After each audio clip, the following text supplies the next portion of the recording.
दर्पण ना। तो चलिए दर्पण के बारे में जानते हैं, दर्पण क्या होता है। दर्पण को इंग्लिश में क्या बोलते हैं बताइए? मिरर बोलते हैं। तो मिरर किसे कहते हैं? अगर हम कोई कांच ले लें या कोई चिकना तल ले लें, चिकना तल हो या कांच हो, उसके एक तरफ क्या कर दिया जाए? कलई या पॉलिश कर दिया जाए और दूसरा तल क्या बना दिया जाए? परावर्तक। तो उसे क्या कहते हैं? दर्पण। जैसे मान लीजिए कोई प्लेट है कांच का, इसके एक तरफ क्या कर दीजिए? कलई कर दीजिए। कलई करने के बाद दूसरा तल क्या बन जाता है? इधर वाला आपका परावर्तक तल बन जाएगा। समझ गए नहीं? यहाँ पर प्रकाश का परावर्तन हो जाएगा। ठीक है। तो तल कैसा भी हो सकता है? वक्र के आकार का हो सकता है, जिसमें हम स्फीयर गोले के आकार का भी हो सकता है, और ये समतल भी हो सकता है। तो दर्पण क्या है बताइए? जब किसी कांच को लेकर या चिकने तल को लेकर उसके एक तरफ क्या कर दिया जाए? पॉलिश कर दिया जाए, दूसरी तरफ क्या कर दिया जाए? परावर्तक बना दिया जाए, तो उसे क्या कहते हैं? दर्पण कहते हैं। समझ गए? दर्पण कितने टाइप का होता है? दो टाइप का। कौन कौन सा? हाँ, समतल दर्पण और गोली दर्पण। तो पहला आपका होता है समतल दर्पण। समतल दर्पण। समतल दर्पण को क्या कहते हैं? हाँ, प्लेन मिरर। और दूसरा कौन सा? गोली दर्पण। गोली दर्पण को क्या कहते हैं? Spherical mirror. समझ गए नहीं? तो देखिए, समतल दर्पण में एक समतल प्लेट ली जाती है। कांच की कैसी प्लेट? समतल प्लेट। देखो ये समतल प्लेट है कांच की। तो एक समतल प्लेट लेकर एक तरफ क्या कर दीजिए? कलई या पॉलिश कर दीजिए, तो दूसरी तरफ क्या बन जाएगा? परावर्तक। तो ऐसे तल को क्या कहेंगे? या इसको हम कहेंगे समतल दर्पण। समझ गए नहीं? यदि हम एक समतल कांच की प्लेट लेकर एक तरफ कलई कर दें और दूसरी तरफ क्या बना दें? परावर्तक। तो ऐसे दर्पण को क्या कहेंगे? समतल दर्पण। समझ में आई बात? गोली दर्पण किससे बनेगा? एक गोले से बनेगा।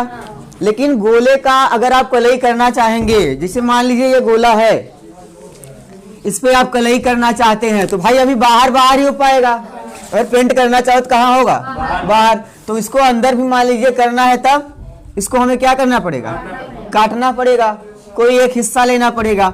अब एक हिस्से पर आप यहाँ पर आप कलई कर सकते हैं, चाहे अंदर कर सकते हैं और चाहे बाहर। तो अगर आप मान लीजिए बाहर कर देते हैं, एक टाइप से ये दर्पण बन जाएगा। तो अगर बाहर कलई, उभरे हुए तल पे कलई कर दिए, तो धंसे हुए तल से क्या होगा? परावर्तन हो जाएगा। समझ गए नहीं? अगर मान लीजिए आप अंदर वाली सतह पे क्या कर देते हैं? कलई कर देते हैं। समझ गए? तो बाहर वाला तल क्या हो जाएगा? हाँ, तो यहाँ प्रकाश किरण आएगी तो टकराए के इधर चली जाएगी। बात समझ में आ रहा है नहीं? मान लीजिए इधर ऐसे गई, तो ये कंडीशन हो जाएगा। एक तो याद तो सुनो, तो इस दर्पण का नाम क्या है? उत्तल दर्पण। समझ गए? इसको बोलते हैं कॉन्वेक्स मिरर। समझ गए नहीं? और अवतल दर्पण ये होता है, इसको क्या बोलेंगे? Concave mirror. तो ध्यान से सुनिए, जब किसी गोले के कटे हुए भाग पर, उसके भाग पर अगर हम भीतर कलई करें, किधर? दबे हुए सतह पर क्या कर दें? कलई कर दें, पॉलिश कर दें, और उभरे हुए तल से क्या हो? परावर्तन हो, तो उसे क्या कहेंगे? उत्तल दर्पण। समझ गए? अगर हम उभरे हुए तल पर पॉलिश कर दें और उसके दबे हुए तल से क्या हो? परावर्तन हो। दबे हुए तल से परावर्तन हो, तो ऐसे दर्पण को क्या कहते हैं? अवतल दर्पण। बात समझ गए?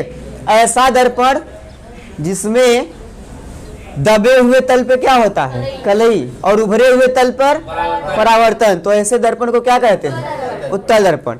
ऐसा गोली दर्पण जिसमें उभरे हुए सतह पर कलई की रहती है और दबे हुए सतह से क्या होता है? परावर्तन, तो ऐसे दर्पण को क्या कहते हैं? अवतल दर्पण। इतनी बातें सबको समझ में आई? बोलिए। तो ध्यान सुनिएगा। तो अवतल दर्पण हो गया। अच्छा, हमेशा कलई किधर से करेंगे?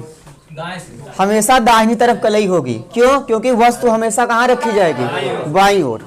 बातें समझ में आई नहीं? तो कलई जब भी आप करेंगे किसी भी पृष्ठ पर, तो आप किधर से करेंगे? दाहिनी तरफ से, क्योंकि हमें वस्तु किधर रखनी है? बाईं ओर। तो आप लोग इधर कलई मत कर दीजिएगा। समझ गए? हमेशा कलई किधर से होगा? राइट साइड से होगा। अब राइट साइड हो सकता है उभरा हुआ हो या दबा हुआ हो। अगर दबा हुआ है तब उत्तल दर्पण, और अगर उभरा हुआ है तब अवतल दर्पण। तो समझ में आया पूरा चीज? दर्पण किसे कहते हैं? अगर हम किसी चिकने तल पर एक सतह पर क्या कर दें और दूसरी सतह क्या बना दें? परावर्तक। तो ऐसा दर्पण क्या इसको हम क्या कहेंगे तब? दर्पण। दर्पण कितने टाइप का होगा? दो। अगर हम किसी समतल प्लेट को लेकर एक तरफ कलई करके दूसरी तरफ क्या बना दें, उसे कहते हैं क्या? समतल दर्पण। दूसरा, किसी गोले का कोई हिस्सा ले लें, हाँ, किसी गोले के किसी हिस्से को लेकर एक तरफ कलई करके दूसरी तरफ क्या बना दें, हाँ, तो उसे क्या कहेंगे? और ऐसा गोली दर्पण जिसमें भीतरी सतह पर कलई की होती है और उभरे हुए सतह पर, हाँ, तो उसे क्या कहते हैं? उत्तल दर्पण। ऐसा गोली दर्पण जिसके उभरे हुए सतह पर कलई की जाती है और दबे हुए सतह से क्या होता है, हाँ, तो उसे क्या कहते हैं? अवतल दर्पण। और कलई हमेशा किधर की जाती है? राइट साइड से। अच्छा, एक कलई किस चीज का किया जाता है पता है? पॉलिश हम चांदी का करते हैं या पारा का? पेंट लगाते हैं लोहे के ऑक्साइड का, आयरन के ऑक्साइड का, लेकिन कलई किससे करते हैं? चांदी या पारे से। और उसको सिल्वर नाइट्रेट बोला जाता है, AgNO3। हम बताए थे आप लोगों को ना, AgNO3 सिल्वर नाइट्रेट, इसकी कलई की जाती है क्योंकि इसको इसलिए लिया जाता है, ये परावर्तक अच्छा बना देता है। समझ में आ रहा है नहीं आ रहा है? तो उस पर फिर लाल ऑक्साइड का पेंट कर देते हैं आयरन का, तो हो जाता है कंप्लीट दर्पण। तो कांच में और दर्पण में अंतर क्या है पता है? क्या है? कांच में कलई नहीं किया होता है। कांच में एकदम सिंपल सा रहता है दोनों तरफ, और अगर हम कांच में कलई कर दें तब दर्पण बन जाएगा। बात समझ गए नहीं समझ गए? तो इतनी पूरी बातें सबको समझ में आई? ठीक। आगे देखिए, हम लोग देखते हैं समतल दर्पण के बारे में। अब हम डिटेल से सबके बारे में पढ़ेंगे, एक बार समतल दर्पण और एक बार गोली दर्पण के बारे में। तो सबसे पहले हम लोग देखते हैं समतल दर्पण। समतल दर्पण से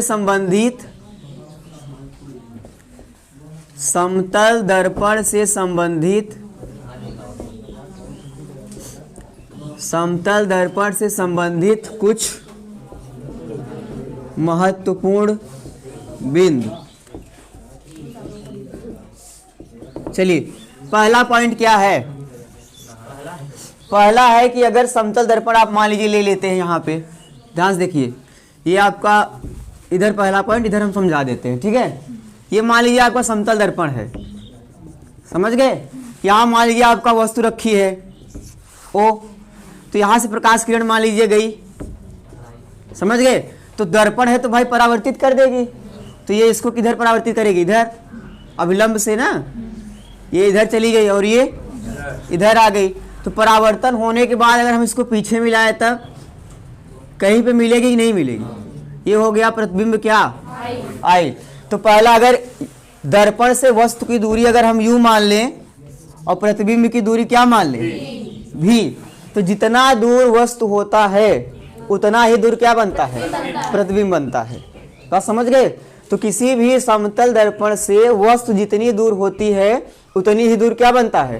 प्रतिबिंब। यानी पहला है u बराबर v। बात समझ में आया? जितनी लंबाई की वस्तु होती है और प्रतिबिंब भी उतनी ही लंबाई का बनता है। तो दूसरा नंबर हो जाएगा o बराबर i। o है वस्तु की लंबाई और i है प्रतिबिंब की लंबाई। बात समझ गए? तो दूसरा नियम ये हो गया। तीसरा क्या है? अगर वो ये एक कंडीशन हो गया। दूसरा फिगर देखो, ये आपका एक समतल दर्पण है, बोलिए। मान लीजिए प्रकाश किरण यहां से आई, समझ गई नहीं? टकराने के बाद क्या होगी? झुकेगी, मतलब परावर्तित हो जाएगी। ये इधर परावर्तित हो गई और ये इधर, तो यही काट रही है कि नहीं? बोलिए। और इसके बाद अगर हम इसको पीछे बढ़ाएं तब पीछे बढ़ाएंगे तो क्या बन जाएगी? कहीं पर मिलेगी। तो आपतित किरणें जहां मिलती है वहां क्या होता है? वस्तु होता है। और परावर्तित किरणें जहां मिलती है वहां क्या होता है? प्रतिबिंब होता है। बात समझ गए? तो देखो यहाँ पर मिल रहा है रियल में कि नहीं? रियल में मिल रहा है, तो ये ओ वस्तु है कि नहीं? तो यहाँ पर वास्तविक है और प्रतिबिंब कैसा है? आभासी। जबकि यहाँ पर वस्तु कैसी है? आभासी। और प्रतिबिंब कैसा है? वास्तविक। यानी समतल दर्पण के कंडीशन में अगर वस्तु वास्तविक है तो प्रतिबिंब क्या बनेगा? आभासी बनेगा। और अगर वस्तु आभासी है तो प्रतिबिंब क्या बनेगा? वास्तविक। यानी वस्तु अगर वास्तविक है, वस्तु कैसी है? वास्तविक, तो प्रतिबिंब क्या बनेगा? प्रतिबिंब आभासी बनेगा। समझ गए नहीं? अगर वस्तु आभासी है तब, वस्तु आभासी है तो प्रतिबिंब क्या बनेगा? वास्तविक। बोर्ड में दिख रहा है नहीं ठीक से? ठीक है। 3 नियम समझ में आए? चौथा आपका क्या है? हाँ, अगर हम समतल दर्पण को किस कोण पर घुमा दें? अगर हम दर्पण को थीटा कोण पर घुमा देते हैं तो प्रतिबिंब कितने कोण घूम जाएगा? प्रतिबिंब 2 थीटा कोण पे घूम जाता है। समझ गए? आप लोग इसको देख सकते हैं। जैसे आपने इसको अभी जो मोबाइल है सेट कर रहे थे, आप देखिए थोड़ा सा अगर आप थोड़ा घुमाते हैं तो बोर्ड बहुत ज्यादा घुमा हुआ दिखता है। समझ गए नहीं समझ गए? तो आप अगर दर्पण को थीटा कोण पर घुमाएंगे तो प्रतिबिंब क्या होगा? 10 अंश घुमाएंगे तो 20 अंश प्रतिबिंब घूम जाएगा। इतनी बात समझ गई नहीं? 5वां पॉइंट बताइए। अगर वस्तु की चाल भी है तो प्रतिबिंब की चाल क्या होगी? 2v हो जाएगी। समझ गए नहीं समझ गए? अगर वस्तु की चाल भी है, आप मान लीजिए 10 की स्पीड से आ रहे हैं तो प्रतिबिंब कितने की स्पीड से आता दिखाई देगा? 20 की स्पीड से दिखाई देगा। समझ गए नहीं समझ गए? तो ये हो गया। छठवां देखिए, छठवां है समतल दर्पण की आवर्धन क्षमता 1 होती है। आवर्धन 1 होती है। आवर्धन बराबर यम बराबर वस्तु की लंबाई बटे। अब जरा देखो, यम बराबर होता है प्रतिबिंब की लंबाई ऊपर और वस्तु की लंबाई नीचे। तो बताओ आई और ओ सेम होता है कि नहीं होता? समतल दर्पण के लिए आई का मान और ओ का मान बराबर होता है। तो जब हम आई और ओ बराबर रख देंगे तो मान कितना आएगा? 1 नहीं आ जाएगा? बोलो। अच्छा, किसी वृत्ताकार पथ में त्रिज्या, वृत्ताकार कोई पथ है तभी त्रिज्या होती है, और जब हम समतल ले लेंगे तो कोई उसकी त्रिज्या होगी? तो इसकी त्रिज्या क्या होती है? अनंत होती है। तो समतल दर्पण की त्रिज्या क्या होती है? अनंत होती है। तो छठवां पॉइंट आप आवर्धन यम कितना होता है? 1। और 7वां पॉइंट, हाँ, त्रिज्या क्या होती है? r बराबर अनंत। और परीक्षा में कई बार पूछा है समतल दर्पण की फोकस दूरी कितनी होती है? समझ गए? आप लोग पढ़ेंगे दर्पण की फोकस दूरी F बराबर होता है r/2। अब r का मान अगर आप अनंत रखेंगे तो F का मान भी क्या आएगा? अनंत आएगा। समझ गए? तो समतल दर्पण की त्रिज्या क्या होगी? गोला होगा तो त्रिज्या होती है, वृत्त होता है त्रिज्या होती है, लेकिन जब समतल कोई चीज है उसकी त्रिज्या इनफाइनाइट होती है। समझ गए नहीं? तो त्रिज्या अगर अनंत है तो फोकस दूरी भी क्या होगी? अनंत होगी। तो समतल दर्पण के बारे में पूरी चीज समझ में आ गई? बोलिए। ठीक है। 8वां पॉइंट देखिए। इतना सबको समझ में आया कि नहीं? पहले बताओ, समतल दर्पण के लिए कुछ पॉइंट क्या है? अगर वस्तु की दूरी u दूरी पर है, यानी वस्तु की जो दूरी होगी वही किसकी दूरी होगी? प्रतिबिंब की दूरी। वस्तु की लंबाई प्रतिबिंब की लंबाई बराबर। तीसरा, अगर वस्तु वास्तविक है, प्रतिबिंब क्या बनेगा? देखो यहाँ वस्तु वास्तविक है, प्रतिबिंब क्या बना है? आभासी। अगर वस्तु आभासी है तो देखो वस्तु यहाँ आभासी है तो प्रतिबिंब कैसा बना है? वास्तविक। समझ गए? दर्पण को अगर हम थीटा कोण पर घुमाते हैं तब प्रतिबिंब कितने कोण पर घूम जाता है? 2 थीटा। अगर वस्तु की चाल भी हो तो प्रतिबिंब की चाल क्या होगी? 2v हो जाएगी। आवर्धन क्षमता 1 और इसकी त्रिज्या अनंत। अगर त्रिज्या अनंत है तो फोकस दूरी भी क्या होगी? अनंत होगी। आपसे कई बार पूछा है कि समतल दर्पण की फोकस दूरी अनंत क्यों होती है, तो आप क्या रीजन देंगे? क्योंकि उसकी त्रिज्या क्या होती है, इसलिए फोकस दूरी भी अनंत होती है। इस फार्मूले में रख के आप निकाल सकते हैं। इतनी बातें सबको समझ में आ गई कि नहीं? चलिए आगे देखते हैं हम लोग।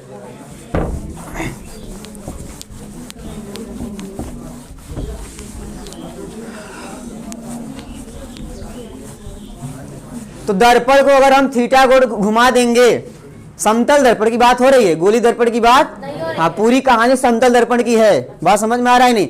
जो कि ये आपके इंटरमीडिएट सिलेबस में बहुत खास नहीं है, लेकिन कंपटीशन में आप जिससे बैठेंगे इसी सबसे रिलेटेड क्वेश्चन पूछे जाए। जैसे आपसे पूछा जाएगा कि अगर आपके दर्पण को 15 अंश घुमा दें तो आपके प्रतिबिंब जो बनेगी कितने अंश घूम जाएगी? 30 अंश घूम जाएगी। समझ गए नहीं? अगर ऐसे पूछ देगा कि दर्पण को प्रतिबिंब 30 अंश घूमा है तो बताइए दर्पण कितने अंश घुमाया गया होगा? 15 अंश। समझ में आ रहा है नहीं? तो ये चौथा पॉइंट समझ में आया। पांचवा पॉइंट देखिए, अगर आप वस्तु की चाल भी हो, वस्तु की चाल क्या हो? भी हो, तो प्रतिबिंब की चाल क्या होगी? 2v हो जाएगी। प्रतिबिंब की चाल 2v। सोचिए अगर आप 10 की स्पीड से आ रहे हैं तो इमेज में आप आते हुए कितना दिखाई देंगे? 20 की स्पीड में। समझ में आ रहा है? अब लड़के लोग क्या करते हैं जो उसमें जाते हैं जिम वगैरह में, समझ गए? जिम में चले जाएंगे तो क्या करेंगे, वो दौड़ने वाला होता है ना एक, वैसे पाँव रख के दौड़ेंगे तो उसमें दौड़ेंगे धीरे धीरे, लेकिन उसमें दिखाएगा क्या? डबल दिखाएगा। समझ में आ रहा है नहीं? अच्छा, नाच डांस का जो रिहर्सल होता है देखो कहाँ किया करवाया जाता है? कहाँ? समतल दर्पण के सामने करवाया जाता है। समझ में आ रहा है नहीं? उसमें आप एक हल्का सा आप शरीर का एक्शन करेंगे, उसका दुगुना होगा। समझ गए? जैसे एक बार मुड़ी ऐसे करा तो बहुत तेज जाए, समझ गए नहीं? बहुत तेज हिलेगा। तो जब भी अब ये रिहर्सल करवाया जाता है डांसरों का, चाहे पुरुष हो चाहे महिलाएं हो, तो उसमें क्या करते हैं, थोड़ा सा आप स्पीड करेंगे उसको ज्यादा दिखाई देगा। कहाँ पर? तो जब ज्यादा तेजी से होगा तो आपका मोटिवेशन क्या होगा? बना रहेगा। हाँ, समझ गए नहीं? कॉन्फिडेंस आपका बना रहेगा तो आप वहां कर लेंगे। तो इसलिए जो रिहर्सल कराए जाते हैं, कहाँ कराए जाते हैं? हाँ, बहुत बड़े बड़े कांच लगे होते हैं वहीं। और ये जो जिम वाले लड़के होते हैं उनको लगता है बस मिल्खा सिंह हम ही है, समझिए, और दर्पण से बाहर आए तब पता चलेगा। अब मान लीजिए 30 की स्पीड से आ रहे हैं, उसमें दिखा रहा है 60, तो बहुत ज्यादा नहीं है। आप गाड़ी 30 से चला रहे हो, 60 से दिखे आपको, समझिए? हाँ, तो बहुत, तो आपको समझ में आई नहीं? समतल दर्पण में अगर आप दर्पण को थीटा कोण घुमा देंगे तो बताओ आपकी इमेज कितना घूम जाएगी? 2 थीटा। 20 अंश घुमाएंगे तो 40 अंश, 60 अंश घुमाएंगे तो इस टाइप से। अगर आप 60 की स्पीड से आ रहे हैं तो कितना दिखाई दोगे? ऐसा लगेगा कि शीशा उसा फोड़ दोगे पूरा दर्पण, बहुत स्पीड दिखेगी। तो रिहर्सल करने वाले लोग जो डांसर होते हैं, गांव में क्या कहते हैं? नचनिया कहते हैं ना। तो वहां पे वो लोग कैसे, उन लोगों की स्पीड क्या होगी? अरे उनकी चाल क्या होगी? हाँ, धीरे से पैर जमीन पे रखेंगे तो क्या करेगा? तेज दिखाएगा। कोई भी मूवमेंट करेंगे बॉडी का तो उसमें बहुत तेज दिखाएगा। समझ गए नहीं समझ गए? तो समतल दर्पण के कुछ क्रियाकलाप आपको समझ में आए? ठीक है, तो पहला, चलो ये बच्चे शांत रहो, समतल दर्पण से रिलेटेड ही हम पर अभी गोलीय और अवतल उत्तल बचे हैं, उसके बारे में पूरा सिलेबस में ही है, ये सिलेबस से बाहर की चीजें हैं। समझ गए? तो बताइए, समतल दर्पण के सामने अगर वस्तु जितनी दूर रखी है, प्रतिबिंब भी उतनी ही दूर बनेगा। वस्तु की जितनी लंबाई होगी तो प्रतिबिंब की लंबाई जो दर्पण में बनेगी वो भी कितनी होगी? उतनी होगी। अगर प्रतिबिंब वस्तु वास्तविक है तो प्रतिबिंब क्या बनेगा? अगर वस्तु आभासी है तो प्रतिबिंब वास्तविक बनेगा। ठीक है, वास्तविक प्रतिबिंब। ये बताओ वस्तु किसे कहते हैं? आपतित किरणों के, आपतित किरणें जहां काटेंगी वहां क्या बनेगा? वस्तु। और परावर्तित किरणें जहां काटेंगी प्रतिबिंब। अगर हम दर्पण को थीटा कोण घुमा दें तो प्रतिबिंब कितना घूम जाएगा? 2 थीटा। अगर हम वस्तु को भी, कोई वस्तु भी चाल से आ रही है, समझ गए, तो उसका जो प्रतिबिंब का चाल होगा वो कितना होगा? 2v हो जाएगा। इतनी बातें सबको समझ में आई? बोलिए। पांचवा हो गया। छठवां पॉइंट हम पढ़ेंगे कि जब परावर्तित आपतित किरण आती है तो वह अपने मार्ग से विचलित हो जाती है।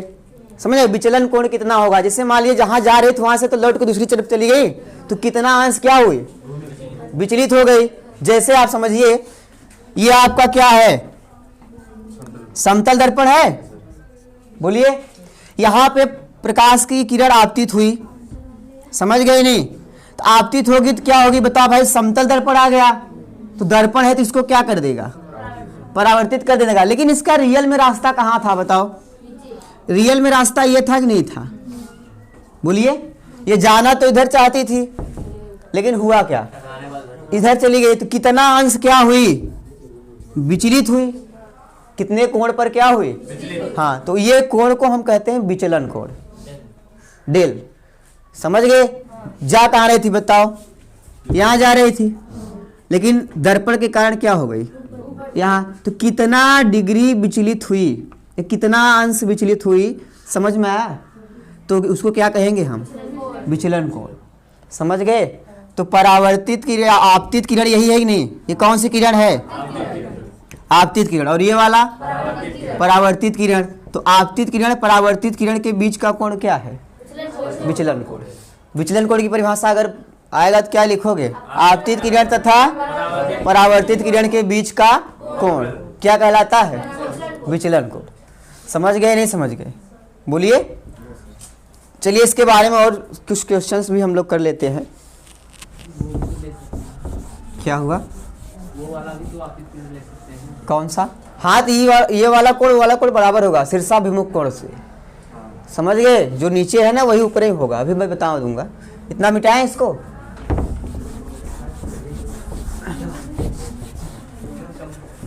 चलिए देखिए विचलन कोण से रिलेटेड चीजें ध्यान समझिएगा। विचलन कोण किसे कहते हैं बताओ? ये कौन सा पॉइंट था? 5 हो गए थे, ये 6वां पॉइंट है। ध्यान से देखो, विचलन कोण, इसको हम डेल कहेंगे। यहाँ ऊपर दिख रहा है नहीं?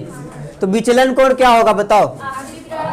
आपतित किरण और परावर्तित किरण के बीच का कोण। जैसे देखिए, ए भाई शांत रहिए। जैसे देखो ये आपका क्या है?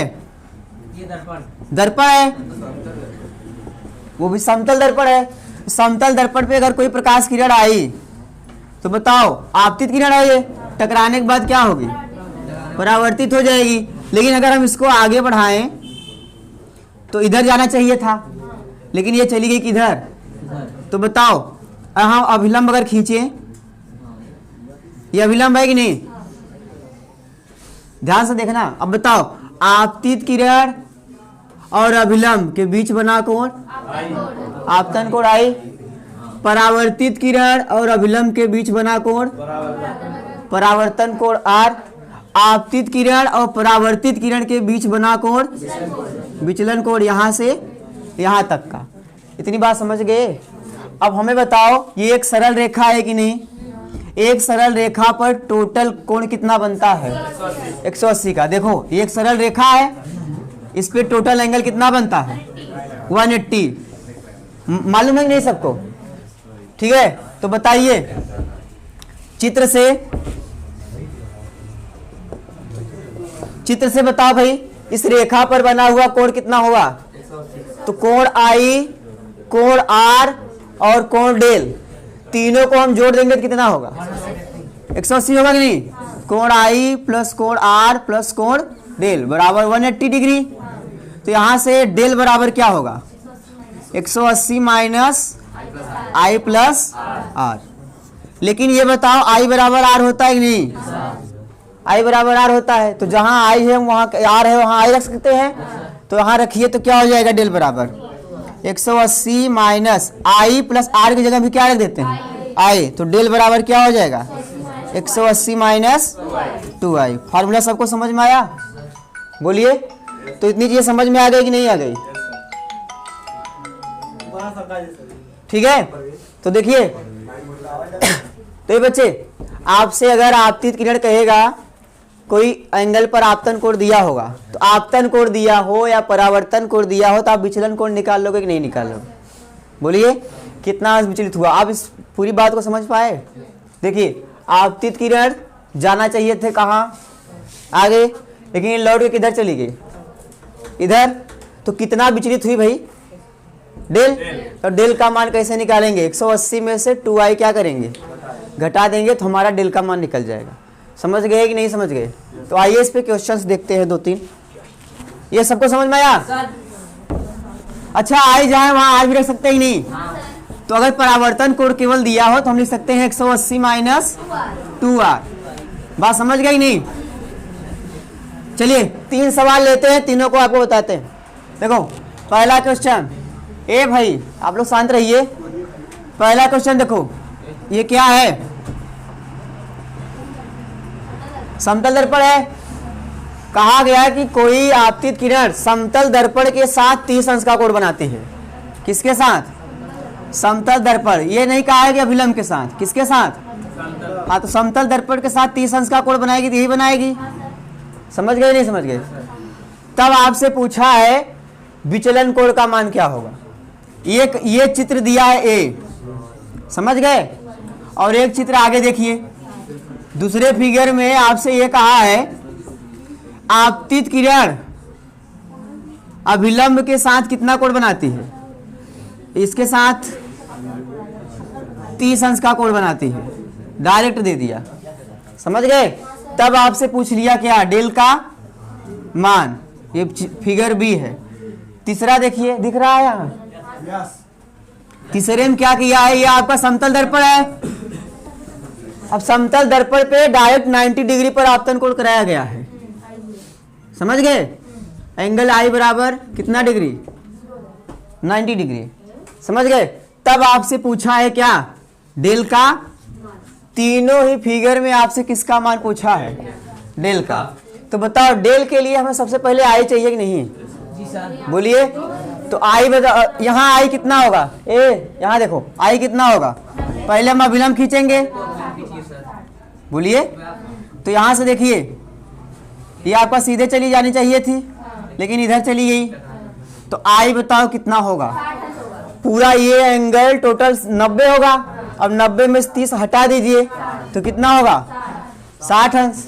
यानी कोण आई बराबर, कोण आई बराबर अगर 60 अंश है तो बताओ डेल का मान क्या होगा, 180 माइनस 2i होता है, तो 180 माइनस 2 इंटू 60 तो कितना हो जाएगा, 120, तो कितना हो जाएगा 60 अंश। तो डेल का मान कितना आ जाएगा, 60 अंश। यहाँ तक सबको समझ में आया। अगर हम मान लीजिए आपतन को डायरेक्ट 30 दिया है तब, तो आई बराबर कितना दे दिया, जब आई का मान 30 दे दिया तो डेल का मान कैसे निकालेंगे, 180 माइनस 2i, तो हो जाएगा 180 माइनस 2 इंटू 30, तो 180 माइनस 60 तो हो जाएगा 120। ये समझ में आया कि नहीं, बोलिए। तो आपको ये दोनों सवाल समझ में आए। तीसरा देखिए, आई बराबर कितना, 90 अंश, तो डेल बराबर क्या होगा, 180 माइनस 2i, तो 180 माइनस 2 इंटू 90, तो 180 माइनस 180 हो जाएगा, बराबर कितना, 0। तो तीनों कंडीशन आपको समझ में आए। तो आई 90 पे आएगा तो 0 हो जाएगा क्या, आपका तो आई 90 पे आ रहा है। अच्छा हाँ यार, आप तो 90 पर है तो आई बराबर कितना हो जाएगा, 0। ठीक ठीक। तो यहाँ दो, इसका मान क्या रखेंगे, 0, तो ये भी कितना होगा, 0, तो 180 आ जाएगा। ठीक, आप लोगों को आपतन कोण 90 है और अविलंब भी यही होगा। आपतन कोण नहीं, आपतित किरण है। आपतित किरण कितने पे हो रही है, आपतित किरण 90 बना रही है, किसके साथ, ए बच्चे, आपतित किरण 90 बना रही है किसके साथ, अविलंब के साथ। तो आई और अविलंब के बीच बना कोण क्या हो जाएगा, मतलब ये अविलंब और आपतित किरण के बीच बना कोण 0 हो जाएगा। जब ये कोण 0 हो जाएगा तो मतलब आई का मान हम 0 रख देंगे, तो 0 रखेंगे तो कितना आ जाएगा, 180। समझ गए नहीं, तो ध्यान सुनो, इधर से आई, अच्छा 180 क्यों होगा ये समझो, इधर से आई ना, बोलो आई इधर कितना, फिर उसके बाद इधर लौट गई, तो बताओ ऐसे आई और ऐसे लौट गई, बीच का एंगल बोलो 180 अंश। समझ में आई बात, बोलिए। तो इतनी पूरी बातें सबको समझ में आ गई, बोलो भाई। ठीक,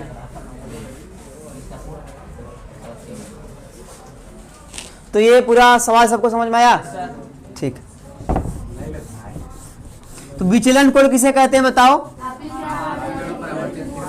हाँ, आपतित किरण और परावर्तित किरण के बीच का कोण विचलन कोण कहलाता है। और विचलन कोण की सूत्र, विचलन कोण का क्या होता है, 180 माइनस 2i या 180 माइनस 2r, आई जगह आर भी रख सकते हो।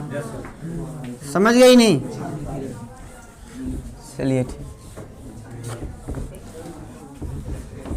अब अगली हेडिंग होगी हम लोगों की गोली दर्पण से संबंधित कुछ परिभाषाएं। क्या होगी, गोली दर्पण से संबंधित कुछ परिभाषाएं।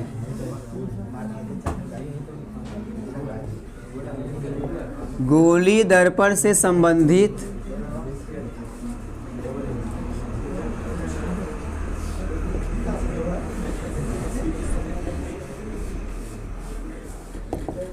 इसका मतलब समझ रहे हो? वही वक्रता केंद्र, वक्रता त्रिज्या, हाँ फोकस, ये सब के बारे में पढ़ेंगे। तो चलिए हम लोग पूरा पहले रिवीजन कर लेते हैं एक तरफ से, ठीक है? तो बताइए दर्पण किसे कहते हैं? हाँ? दर्पण, जब दर्पण आप पहले बता रहे हैं तो समतल दर्पण कहाँ से आ गया? पहले आप दर्पण के लिए कांच लेंगे, किसी चिकने तल बोल दीजिए, किसी चिकने तल या कांच को लेकर एक तरफ क्या कर दिया जाए? पॉलिश कर दिया जाए, दूसरी तरफ परावर्तक बना दिया जाए, तब इसे क्या कहेंगे? दर्पण कहेंगे। समझ गए? दर्पण कितने प्रकार का होता है? 2 प्रकार का, समतल दर्पण और गोली दर्पण। समतल दर्पण किसे कहेंगे? यदि हम किसी समतल दर्पण के समतल प्लेट ले लें, यदि हम कांच की कोई समतल प्लेट ले लें और एक तरफ कलई कर दें, दूसरा क्या बना दें? परावर्तक, तो ऐसा दर्पण क्या कहलाएगा? समतल दर्पण। बात समझ गए? दूसरा आपका गोली दर्पण। गोली दर्पण क्या होता है? किसी कांच के खोखले गोले का समझ एक हिस्से को लेकर एक तरफ कलई कर दिया जाए और दूसरी तरफ क्या बना दे? परावर्तक, तो उसे क्या कहेंगे? गोली दर्पण। गोली दर्पण कितने प्रकार का होगा? अगर भीतरी सतह पर बाहरी उभरी हुई सतह पर कलई किया जाए और दबी हुई सतह से क्या हो? परावर्तन, तो उसे क्या कहते हैं? अवतल दर्पण। और अगर दबी हुई सतह पर क्या किया जाए? कलई किया जाए और उभरा हुआ तल क्या हो? परावर्तक तल हो, तो ऐसे दर्पण को क्या कहते हैं? तो ऐसा गोली दर्पण जिसमें परावर्तन दबी सतह से होता है और कलई बाहरी सतह पर किया, उभरी हुई सतह पर किया जाता है, तो ऐसा दर्पण क्या कहलाता है? अवतल दर्पण, कॉन्केव मिरर। ठीक है। दूसरा ऐसा गोली दर्पण जिसके भीतरी सतह पर क्या करते हैं? कलई करते हैं और बाहरी सतह उसका उभरा हुआ सतह क्या होता है? परावर्तक तल, तो क्या होगा? उत्तल दर्पण। समझ गए? तो ये 2 दर्पण हमने पढ़ लिए। उसके बाद हम पढ़े समतल दर्पण से संबंधित कुछ महत्वपूर्ण बिंदु। समझ गए? जो समतल दर्पण के बारे में होता है। और भी है कि प्रतिबिंब कैसे बनता है, तो हम ज़्यादा नहीं पढ़ाएं आप लोगों को। जिसे आप लोग समझिए, कहीं नाई की दुकान पर जाइए, समझ गए? नहीं समझ गए? तो नाई की दुकान पे अगर आप जाएंगे तो वहाँ समतल दर्पण लगे होते कि नहीं लगे होते?